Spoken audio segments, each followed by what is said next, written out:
오늘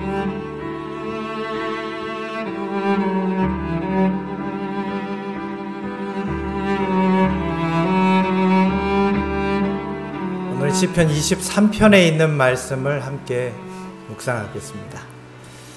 시편 23편은 짧기 때문에 전체를 한번 읽고 오늘 이 시간을 시작하도록 하겠습니다. 여호와는 나의 목자시니 내가 부족함이 없으리로다. 그가 나를 푸른 초장에 누이시며 쉴 만한 물가로 인도하시는도다. 내 영혼을 소생시키시고 자기 이름을 위하여 의의 길로 인도하시는도다.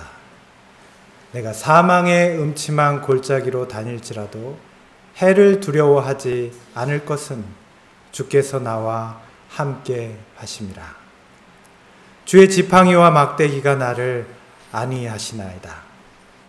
주께서 내 원수의 목전에서 내게 상을 베푸시고 기름으로 내 머리에 바르셨으니 내 잔이 넘치나이다.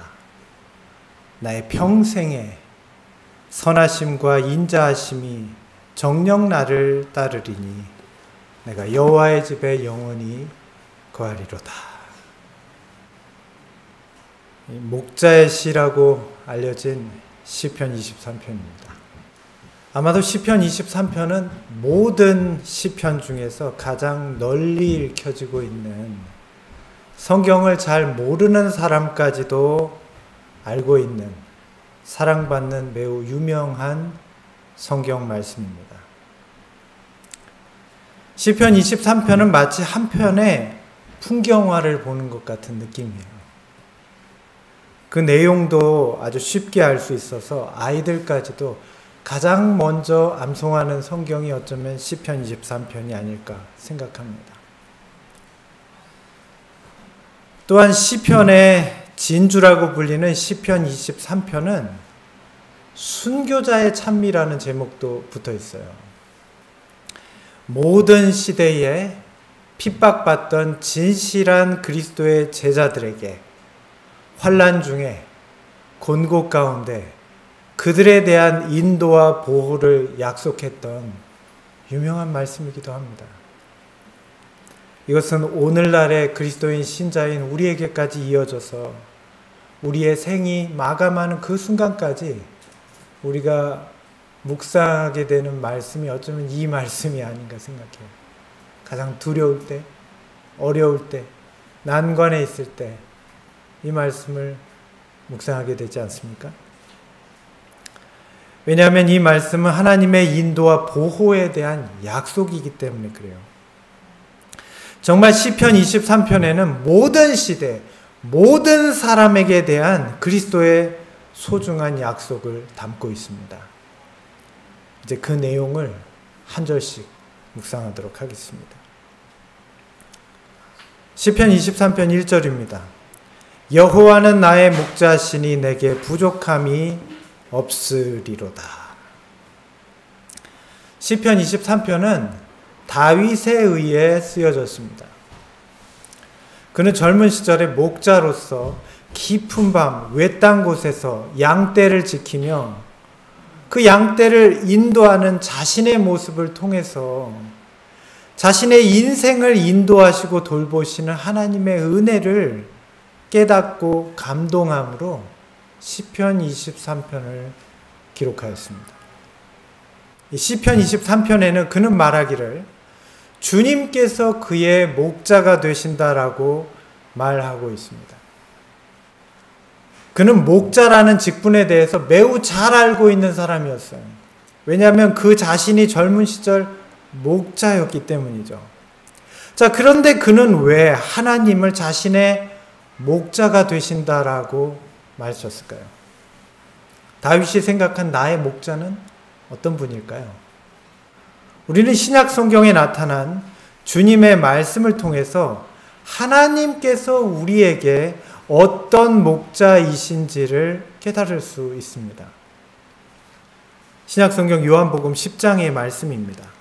나는 선한 목자라 양들을 위하여 목숨을 버리거니와. 주님은 우리의 선한 목자이십니다. 교회에서는 목회자를 흔히 목자라고 비유하기도 합니다. 유능한 목자, 멋진 목자, 뭐 이렇게 다양한 명칭으로 불리고 있지만 선한 목자라는 표현보다 더 좋은 표현이 있을까요? 주님은 우리의 선한 목자이십니다. 그런데 왜 그분은 우리의 선한 목자이실 수 있을까요? 이어지는 말씀에는 그 이유를 이렇게 말씀하고 계십니다. 양들을 위하여 목숨을 버리거니와. 선한 목자는 그 양들을 위하여 목숨을 버립니다. 자, 그러나 실제로 이스라엘의 목자들 중에서 그 양들을 위하여 목숨을 버리는 목자는 아마 없었을 것입니다. 왜냐하면 양을 치는 목적은 자신과 자기 가족을 살리기 위한 것이지 자기가 죽기 위한 게 아니에요. 그들에게 양은 목적이었을 뿐 양들을 위해 목숨을 버리는 일은 없었어요. 다윗은 이 사실을 매우 잘 알고 있었습니다. 그런데도 그는 그 말씀에 기록하기를 여호와는 나의 목자시니 이렇게 묵상하면서 썼어요. 주님께서는 말씀하십니다. 나는 선한 목자라. 양들을 위하여 목숨을 버리거니와. 왜 그렇게 하시는 걸까요? 왜냐하면 이 양들은 우리와 같은 사람을 뜻하는 것이기 때문이에요. 주님께서는 우리 인간을 그분의 양으로 여기시고 영원한 사망의 길을 걷고 있는 인류를 구원하시기 위하여 자원하셨고 정말 세상 죄를 지고 가는 하나님의 독생자가 되셔서 십자가에 죽으셨습니다. 이것이 주님께서 자신을 선한 목자라고 말씀하신 이유예요. 우리의 주님은 진실로 선한 목자이십니다. 다윗은 바로 이분을 향하여 그런 영혼의 고백을 한 것입니다. 여호와는 나의 목자시니. 오늘 우리도 시편 23편의 다윗처럼 하나님께 나의 선한 목자가 되신다라고 고백하고 있습니까? 목자 되신 분이 이끄시는 대로 우리는 따라가고 있어요? 오늘 증언에 나타난 말씀입니다. 예수님은 선한 목자이시다. 그분을 따르는 자들은 그분의 초장의 양떼들이다. 이것이 얼마나 복된 고백입니까? 저와 여러분은 선한 목자이신 예수님을 따르는 양떼예요. 이것을 잊지 마십시오. 우리는 선한 목자 대신 예수님을 따르는 양떼예요. 이어지는 말씀입니다. 나는 선한 목자라 내가 내 양을 알고. 또한 선한 목자는 그 양들을 잘 아는 분이에요. 여러분, 주님께서 우리를 아신다는 것을 알고 계십니까? 그걸 진짜 느끼세요? 자, 여기에는 이중적인 의미가 있어요. 주님께서 우리를 잘 아시는 것을 싫어할 사람들도 있어요. 내가 이런 비행을 저지르고 고의적인 잘못을 반복하고 있는데 그분이 나를 아시다니. 그분이 나를 아시는 게 복음이 아니에요. 아마 이런 사람들은 주님께서 우리를 잘 아신다는 것은 그분께서 나를 조사해서 벌 주시는 것일 거야 라고 생각할 것입니다. 반면 주님께서 우리를 잘 아신다는 것이 기쁨과 큰 위로가 될 사람들이 있을 것입니다. 어떤 사람들일까요? 내가 비록 보잘것없지만 그분께서 내 진심을 아신다니 이렇게 기쁠 수가. 나의 모든 염려와 슬픔을 그분이 잘 아신다니. 나를 잘 아시는 이 선한 목자를 큰 기쁨과 감동으로 맞이하게 될 것입니다. 사랑하는 성도 여러분, 주님께서는 우리를 잘 알고 계십니다. 우리 각자를 잘 알고 계세요. 그래서 우리를 진정 행복한 길로, 참 옳은 길로 인도하실 수 있습니다. 우리를 잘 모른다면 그는 우리를 제대로 인도할 수 없을 것입니다. 그러나 그분은 우리를 잘 아시는 선한 목자이십니다. 그분께서는 우리를 아시기 위하여 우리와 같은 사람이 되셨어요. 우리가 겪는 모든 슬픔과 질고를 견디셨습니다. 그분은 우리를 잘 아세요. 바로 이런 선한 목자께서 우리를 그분의 길로 인도하고 계세요. 우리의 길이 아닌 그분의 길로 인도하고 계세요. 우리는 그분의 인도하시는 길을 의심할 필요가 전혀 없습니다. 순종하며 따라가면 됩니다. 제가 잘 아는 한 형제와 요즘 신앙에 관한 이런저런 이야기를 나누었습니다. 그런데 그 형제가 대화 중에 제게 이렇게 말했어요. 내가 하나님의 인도를 받은 것이 몇 년 안 되었잖아. 그렇게 얘기했어요. 얘기하는 중에. 물론 맞는 말이었어요. 왜냐하면 그 전에는 그 친구가 하나님께 신실한 삶을 살고자 노력하지 않았어요. 그냥 자기 내키는 대로 살았습니다. 그러나 저는 이 말씀의 은혜로 그에게 이렇게 대답해 주었습니다. 제 말이 맞는지 한번 여러분 보세요.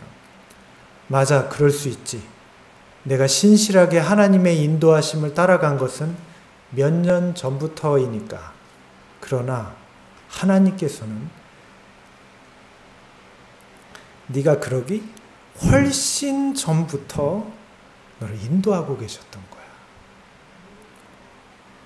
제가 맞게 대답한 것 같습니까? 선한 목자이신 주님께서는 오래전부터 우리를 아시고 우리를 인도하셨어요. 그리고 지금 여기까지 이른 것입니다. 우리는 주님의 양으로 부름을 입었습니다. 이러므로 우리는 여호와는 나의 목자시니 내게 부족함이 없다라고 찬양할 수 있는 것입니다. 또한 주님께서는 말씀하고 계십니다. 우리의 선한 목자 되신 그분께서는 우리가 그분의 길을 따라갈 때 어떠한 결과가 있을 것인지에 대하여 이렇게 말씀하고 계세요. 나는 양의 문이라. 누구든지 나로 말미암아 들어가면 구원을 얻고 또는 들어가며 나오며 꼴을 얻으리라. 요한복음 10장 7절로 9절의 말씀이에요. 주님께서는 오늘 우리를 그분의 길로 인도하고 계신다라고 말씀하고 계세요. 그분의 인도에 대한 표현을 오늘 말씀에는 나는 양의 문이라고 표현하셨어요. 양들은 목자를 따라가야 안전한 처소로 인도될 수 있어요. 그러므로 양들에게는 목자의 인도가 곧 그들의 안전과 생명을 보장하는 것입니다. 양들은 그들을 향해 팔을 벌리고 안전한 우리로 인도하는 목자를 따라가야 합니다. 그래서 목자는 양들의 문이에요. 그것을 벗어나는 것은 그들에게 곧 죽음이에요. 목자가 인도하는 그 우리 밖에는 사나운 바람이 있고 그들의 생명을 노리는 적들의 날카로운 발톱이 그들의 삶을 노리고 있어요. 우리도 마찬가지입니다. 우리는 선한 목자이신 주님께서 인도하시는 길로 따라가야 돼요. 때로 우리의 삶에서 공허함과 우울함을 느끼게 되는 이유가 무엇입니까? 우리는 우리의 영혼의 인도자이신 예수님의 길로 따라가고 있는지를 생각해 보아야 돼요. 우리는 그분이 순종하신 것처럼 말씀을 따라 순종하며 살고 있습니까? 오직 주님의 길로 순종하는 자들에게 그분께서는 하늘의 양식을 성령을 통해서 우리에게 내려주십니다. 우리가 선한 목자이신 주님의 길을 따라갈 때 우리는 영혼의 양식을 얻게 되고 구원을 얻게 되는 것입니다. 그분이 이끄시는 길로 가야 돼요. 오늘 증언의 말씀에는 이렇게 이야기합니다. 이 성경절이 언제나 나의 생각을 채우고 있었다. 내가 그 말을 조용히 되풀이할 때 나의 마음은 행복으로 충만하여졌다.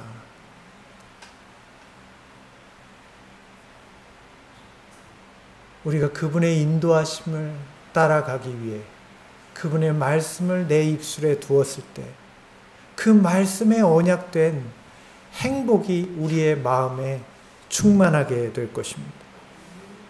오늘 이 말씀이 여러분의 영혼을 채우고 주님의 길로 순종하게 하시기를 간절히 바랍니다. 이러한 그분의 인도하심이 우리를 어떠한 길로 이끌고 계시는지 2절의 말씀에는 구체적으로 묘사하고 있어요. 시편 23편 2절입니다. 그가 나를 푸른 초장에 누이시며 쉴 만한 물가로 인도하시는도다. 목자는 항상 양떼와 함께 있어 그들을 보호한다. 이리로부터 지켜주고 잃은 양은 찾아다가 우리에 데려다 놓고 푸른 초장으로 양떼를 인도하며 생수를 마시게 한다. 선한 목자는 그 양떼와 항상 함께 합니다. 양들을 적들로부터 지켜주고 길을 잃지 않도록 인도하고 그들의 필요를 채우기 위해서 분주하게 봉사합니다. 이것이 선한 목자의 모습이에요. 자, 그러나 많은 기독교인들은 오늘날 이러한 선한 목자 대신 예수님의 이름으로 수많은 기도와 소원을 올리지만 정작 주님께서 그들을 위하여 무슨 일을 하시는지는 잘 모르고 있어요. 우리는 알고 있습니까? 지금 우리는 주님께서 우리를 위한 어떠한 봉사를 하고 계시는지 우리의 눈에 그려지고 있어요? 우린 그걸 생각하고 있습니까? 매일 주님께 무엇인가 해달라고 간구는 했지만 주님께서 나를 위해서 어떠한 봉사를 하고 계시는지, 그분은 내게 왜 선한 목자인지 우리는 알고 있어요? 제7일 안식일 예수 재림교회는 지금 주님께서 우리를 위하여 어떤 봉사를 하시는지 잘 알고 세상에 그 기별을 전해주는 사람이 되어야 합니다. 우리는 세천사의 기별에 나타난 예수님의 하늘 성소 봉사를 주님께서 인류를 위한 마지막 중보와 죄의 도말을 위해 봉사하고 계신 것임을 말해줄 수 있어야 돼요. 알고 있어야 합니다. 또한 이러한 주님의 대속죄일 봉사를 통해 이 땅에 주님의 인도하심을 따라가는 자들에게 어떠한 변화가 있게 될 것인지를 알고 있어야 합니다. 여러분 알고 계십니까? 그분을 따라가는 우리에게 어떤 변화가 있게 될 것인지를 우리는 알고 있습니까? 우리는 예수님과 같은 순종을 하게 될 것이고 예수님과 같은 품성으로 변화를 있게 될 것입니다. 우리는 이 사실을 이해하고 말해줄 수 있어야 돼요. 이것이 주님의 인도하심을 따르는 사람들입니다.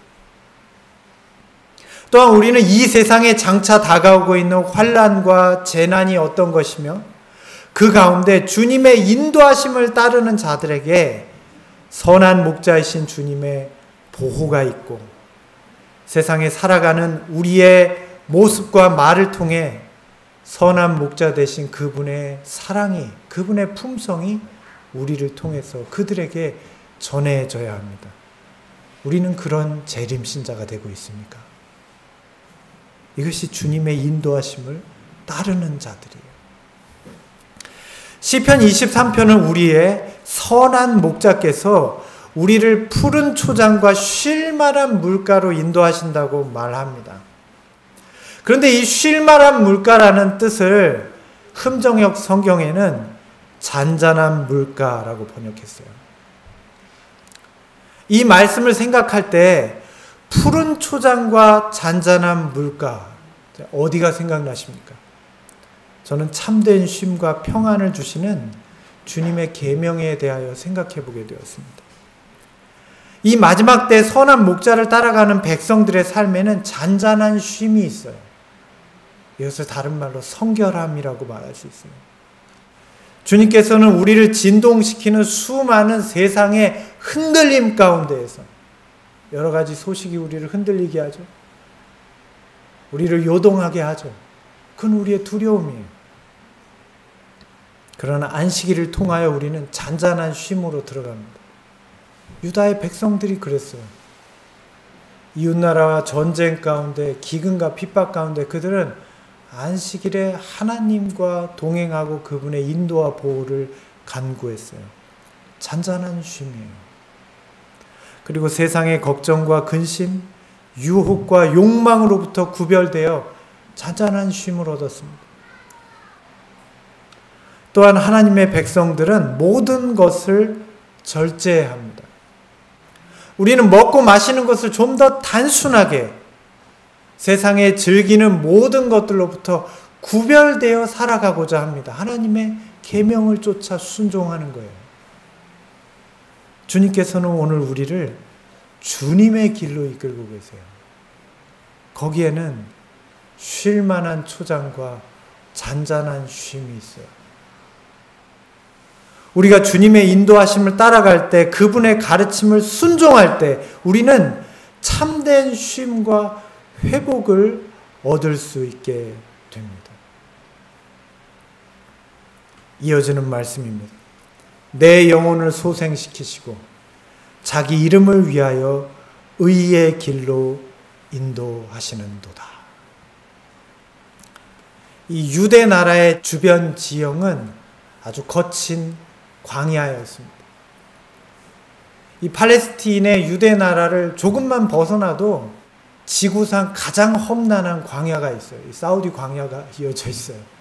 그리고 이 애굽으로 가는 길 한가운데에도 이 바란 광야가 쫙 이어져 있어요. 엄청난 광야예요.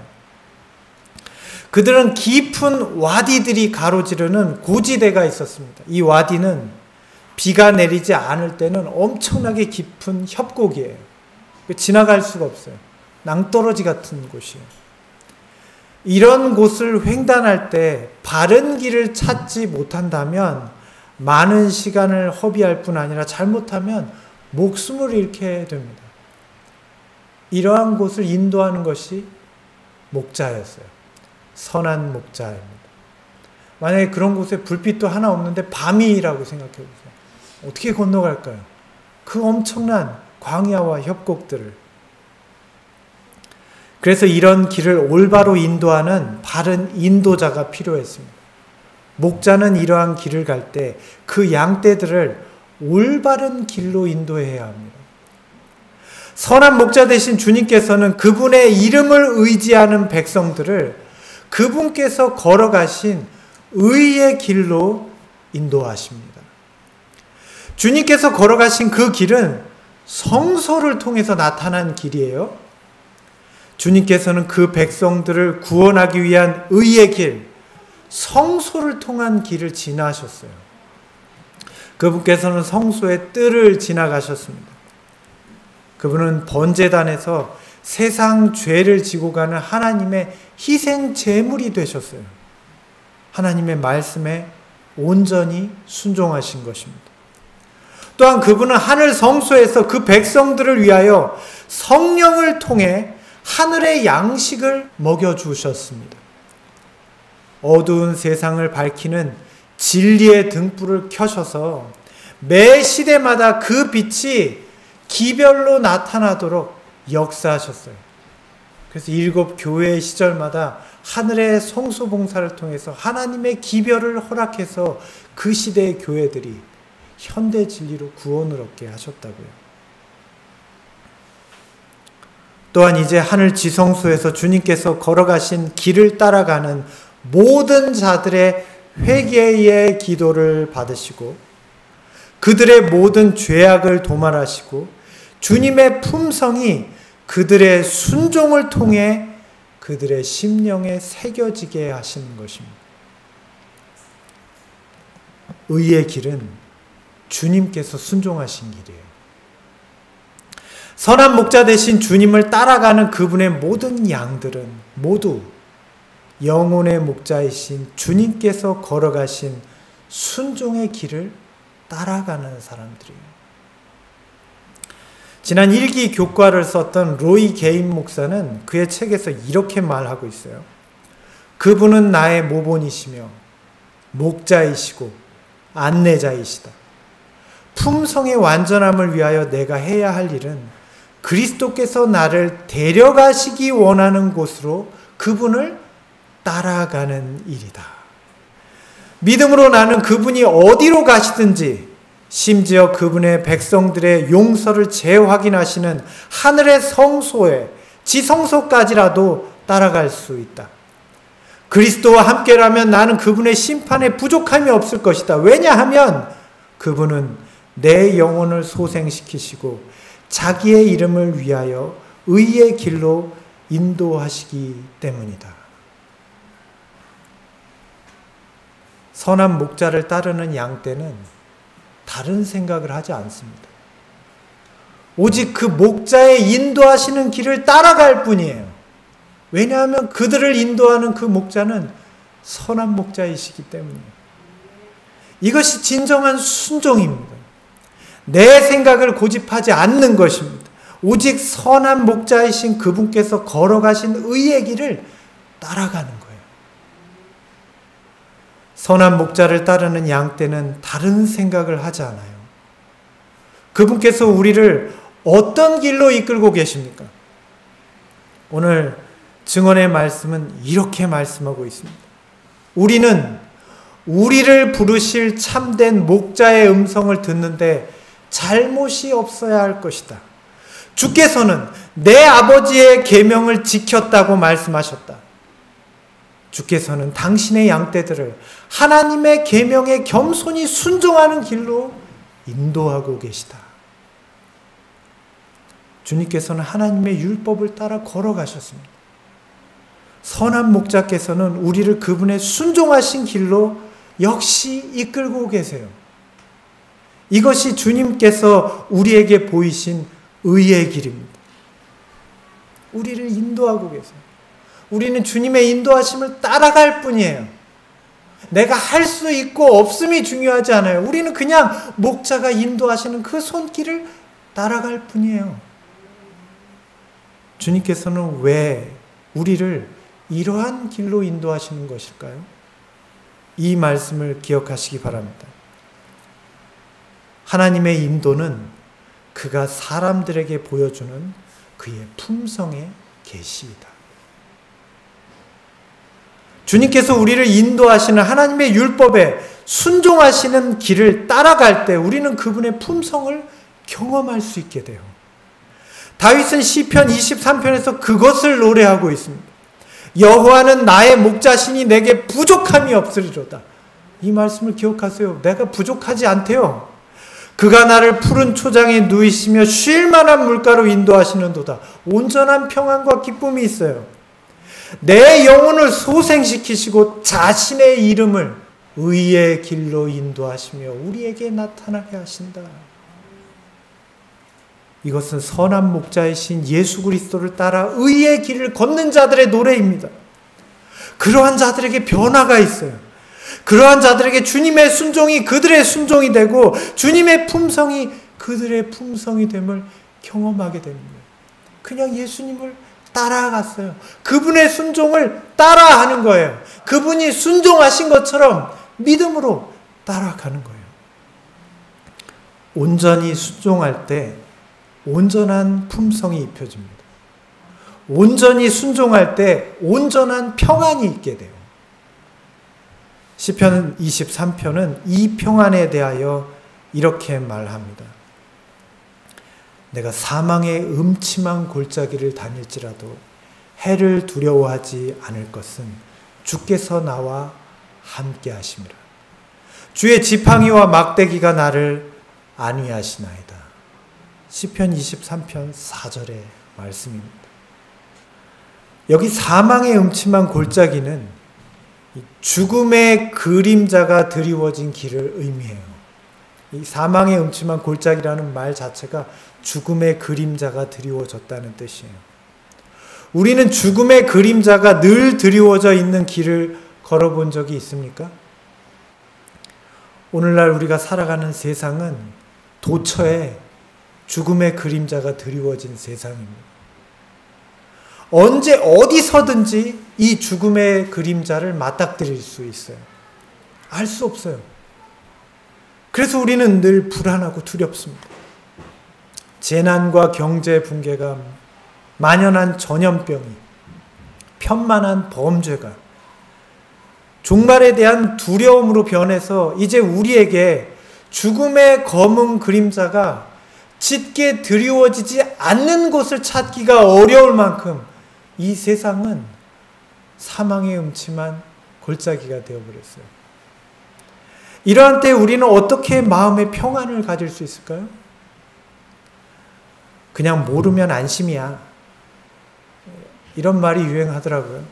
요즘 말로 안물안궁. 안 물어봤고 안 궁금해. 이미 그런 세상이 되었으나 그냥 나는 모르겠다는 거예요. 그냥 모르고 싶다는 거예요. 모르면 그 사실이 나에게 닥치지 않아요? 모르면 안전해요? 우리가 물어보지 않아도 어떻게든 알게 됩니다. 요즘은 모를 수가 없는 세상이죠. 구태여 공포영화를 볼 필요가 없어요. 뉴스만 켜면 세상에 제일 무서운 공포영화가 뉴스에서 나와요. 제 자식을, 제 아내를, 제 남편을, 제 부모를. 오늘 우린 이런 세상에 살고 있는 거예요. 어떻게 해야 할까요?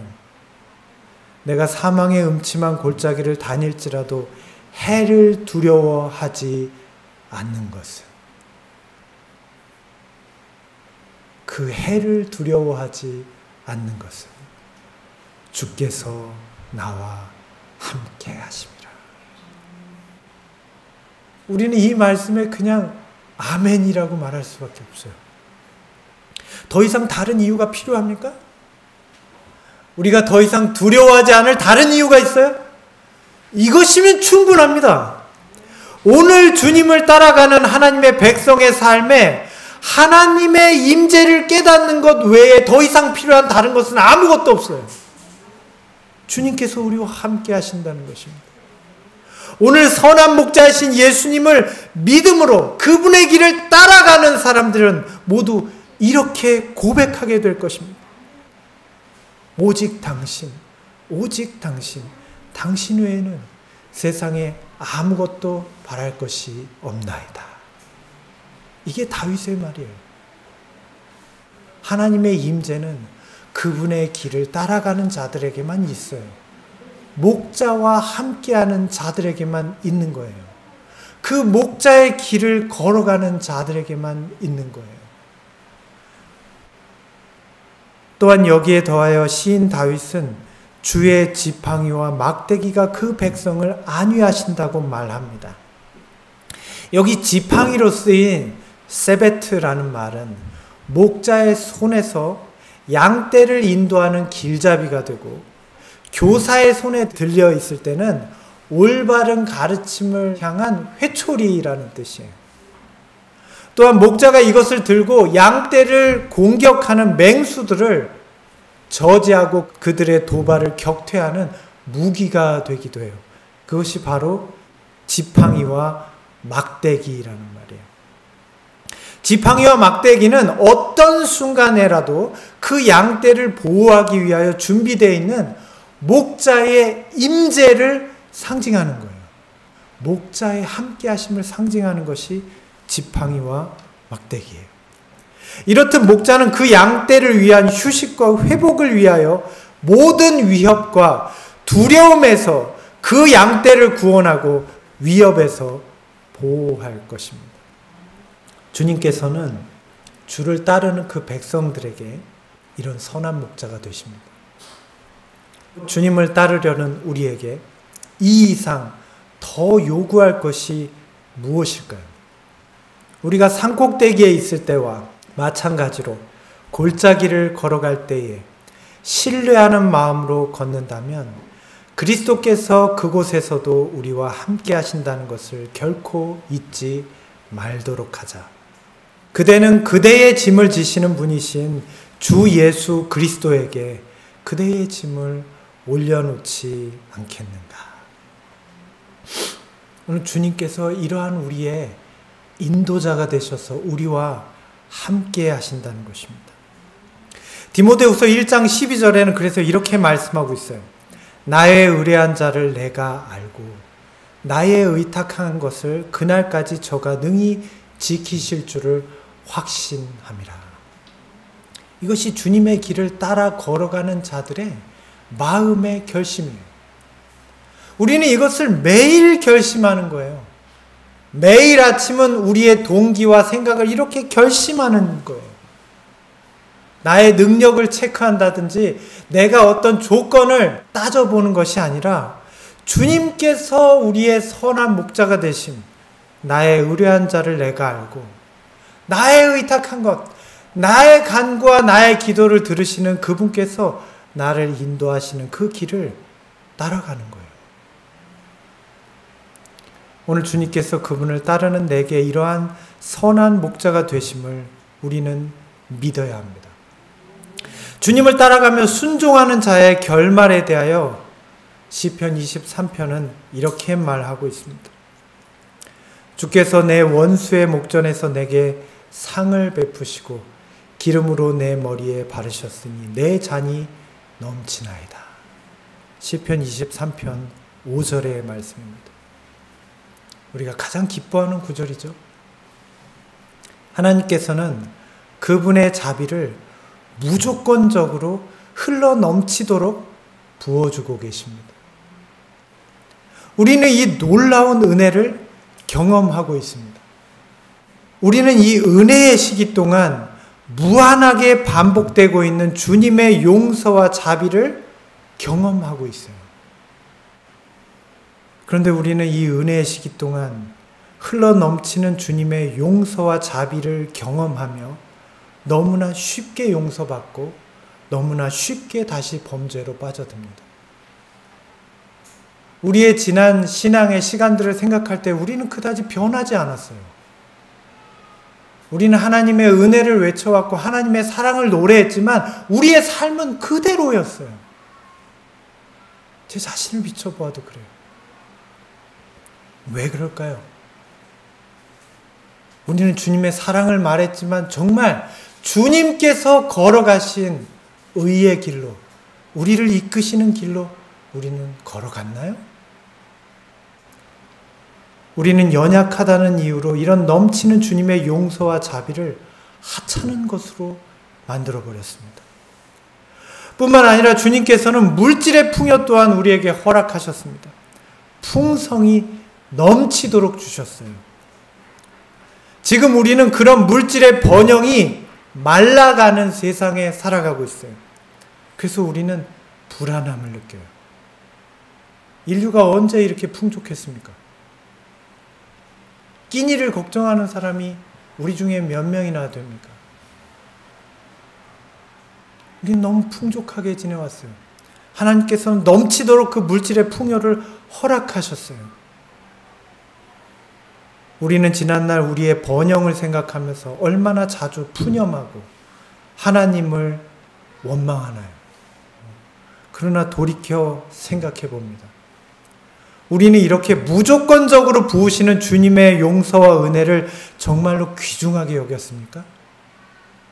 우리는 그 풍성히 부어주신 은혜로 어떻게 하나님께 영광을 돌리는 삶을 살았습니까? 우리의 지난 삶을 하나님께 영광을 돌리는 것이었습니까? 아니면 내 자신의 영광을 구한 것이었습니까? 내 가족, 내 자신, 내 외모, 내 것, 끊임없이 내 것을 위한 삶 아니었어요? 은혜는 하나님이 주셨는데 그 은혜는 하나님께 영광을 돌리기 위한 것이었어요. 우리가 주님의 길을 따르고 주님의 순종을 따라갈 때 그분께서는 하나님께 영광을 돌리는 삶이 되게 하시려 하셨는데 오늘 우리는 그분의 자비를, 그분의 주신 번영을 엉뚱한 곳에 낭비해 버렸습니다. 주님의 길을 따르지 않고 목리를 부리며 우리의 영적인 형편을 위태로운 처지에 놓이게 하지 않았습니까? 이런 우리에게 주님께서 말씀하시길 우리에게 은혜로 허락하신 번영의 기회가 오히려 우리를 망하게 만들고 있습니다. 우리는 회개해야 하지 않을까요? 다윗은 그의 인생의 번영으로 풍성하게 하셨던 하나님의 은혜를 기억하였습니다. 그러나 또한 그는 그 번영이 자기를 어떻게 영적으로 사망의 위태로운 길을 가게 했는지를 잘 기억하고 있었어요. 예전부터 지금까지 오직 번영만을 바라며 내 잔이 넘치기만을 바랬던 이 마지막 세대에 대하여 선지자는 권면하기를 가장 운반하기 어려운 잔은 빈 잔이 아니고 위에까지 가득 찬 잔이다. 영적 생애의 가장 위험한 것은 번영이다. 오늘 우리가 그랬어요. 이 코로나는 우리 자신을 돌아보는 시간이에요. 우리의 믿음이 진실한지를 깨닫게 되는 시간이에요. 사랑하는 성도 여러분, 혹시 지금 여러분은 이 흘러넘치는 잔을 가지고 계십니까? 주께서는 이렇듯 아직 우리에게 그 은혜를 거두지 않고 계십니다. 우리는 이 가운데 진정으로 회개하고 깨달아야 돼요. 우리는 진실로 우리 자신을 무릎 꿇고 주님 앞에 간구해야 돼요. 돌이켜야 합니다. 다시금 주님의 길로 행하며 주님이 걸어가신 의의 길로 순종하며 따라가야 합니다. 만약 이제 우리가 이 은혜를 저버린다면 우리는 다시는 돌이킬 기회가 없을지도 몰라요. 우리는 모두 주님 앞에 이렇게 회개의 고백을 드려야 합니다. 오 주님이시여, 저는 여태껏 당신의 대적이며 제 영혼의 대적에게 제 마음의 문을 열어놓았습니다. 마치 죄를 짓고 나서 회심하라고 마음만 먹으면 되는 것처럼 말입니다. 당신만이 저를 구원하셔서 제 영혼이 멸망당하지 않게 하실 수 있습니다. 당신의 발 앞에 엎드리니 하나님의 어린 양이신 당신이시오. 어린 양의 피로 내 영혼을 씻으시고 당신의 정결하고 의로우신 옷으로 저를 입혀주소서. 이게 지금 우리가 드려야 될 기별이에요. 우리의 선한 목자 되신 주님께서는 바로 이러한 겸비한 자들을 그분이 계신 거룩한 처소로 이끌고 계십니다. 주님께서는 이렇듯 우리를 이끄시는 선한 목자세요. 나의 평생의 선하심과 인자하심이 정녕 나를 따르리니 내가 여호와의 집에 영원히 거하리로다. 시편 23편 6절의 말씀입니다. 이 여호와의 집에 거하리라는 표현은 이스라엘 백성들의 초막절을 연상하게 합니다. 초막절은 이스라엘 백성들이 출애굽하면서 광야의 길 가운데 그들과 동행하셨던 하나님의 구속과 은혜를 기념하던 날이에요. 특히 이 기간은 대속죄일이 마치면서 시작되었어요. 그러므로 초막절은 그들의 죄악이 영속됨을 예표하는 사건이었습니다. 이날의 풍경에 대하여 이렇게 묘사합니다. 다윗은 오래전에 하나님의 성도들이 여호와의 집에 영원히 거하는 모습을 보고 기뻐하였다. 이 여호와의 절기가 경축될 때 성막에서 가깝고 편리한 곳이면 아무데나 초막들이 쳐졌다. 솔로몬이 예루살렘에 하나님의 전을 건축한 후에는 이 임시 숙소들이 심지어는 성전의 뜰 앞에까지 만들어지기도 하였다. 여러분, 시편 23편은 단순히 우리의 마음에 위안을 주는 목적으로 기록된 말씀이 아니에요. 시편 23편은 하나님의 백성들이 우리의 영혼의 목자 되신 주님을 따라 그분의 의의 길을 순종하는 자들이 이 마지막 때에 경험하게 될 일을 예언적으로 말씀해 주고 있어요. 우리는 예수님의 하늘 성소 봉사를 통해서 이 내용을 이해해야 합니다. 시편 23편은 그것을 우리에게 말해주는 내용이에요. 우리는 시편 23편의 결말을 통해서 초막절에 성전으로 나와 주님의 임재를 경험했던 이스라엘 백성들의 경험을 떠올려야 합니다. 성소와 가장 가까운 곳에 거했어요. 누구를 따라간 것입니까? 성소를 향해 걸어가시는 선한 목자 되신 그분의 길을 따라간 거예요. 왜냐하면 지금 하늘 지성소에는 인류를 위한 마지막 중보와 속죄가 진행되고 있으며 이 일이 곧 마쳐지려 하기 때문이에요. 주님께서는 다니엘서와 계시록의 말씀을 깨닫게 하셔서 재림운동이 일어나게 하셨습니다. 그리고 이 재림교회를 세우셨고요. 이 마지막 때에 세상에 거하는 모든 사람들에게 이 현대 기별을 깨닫고 인류의 마지막 중보와 속죄가 이루어지고 있는 하늘 지성소에 주님께서 계신 그곳으로 우리를 부르고 계신 거예요. 초막에 거했던 이스라엘의 백성들처럼 이제 우리는 초막을 짓고 주님의 임재를 갈망했던 유다의 백성들과 같이 우리의 장막이 되실 하늘 지성소에 그리스도께 믿음으로 나아가야 합니다. 이것이 이 시대에 선한 목자 되신 주님께서 이끄시는 의의 길이에요. 우리는 이 길을 믿음으로 따라가야 합니다. 우리는 하나님의 말씀을 연구하고 명상하고 기도해야 한다. 그리하면 우리는 하늘 성전의 안뜰을 분별할 영적 통찰력을 갖게 될 것이다. 적은 실망과 곤란함 때문에 생기는 불평하고 투덜거림이 사라지게 될 것이다. 우리 생애의 모든 불평과 원망과 두려움이 주님께서 우리를 이끄시는 이 구속의 길을 따라갈 때 우리는 이 현대 진리를 통하여 주님께서 우리를 위하여 봉사하고 계시는 그 지성소 그분 앞에 믿음으로 들어가게 된다는 거예요. 주님께서 나를 위해 하시고 계신 일을 내 눈으로 보는 것처럼 내 영이 경험하게 된다는 거예요. 하나님의 율법에 대한 놀라운 은혜를 경험하게 된다고. 주님께서는 지금 하나님의 거룩한 율법 앞에서 봉사하고 계세요. 이것이 우리가 매일 말씀을 연구하고 명상해야 하고 기도해야 할 이유입니다. 이렇게 주님의 이끄시는 길을 따라가는 자들에게 주님께서는 함께 하실 것입니다. 계시록 7장 15절로 17절에 그분은 말씀하셨어요.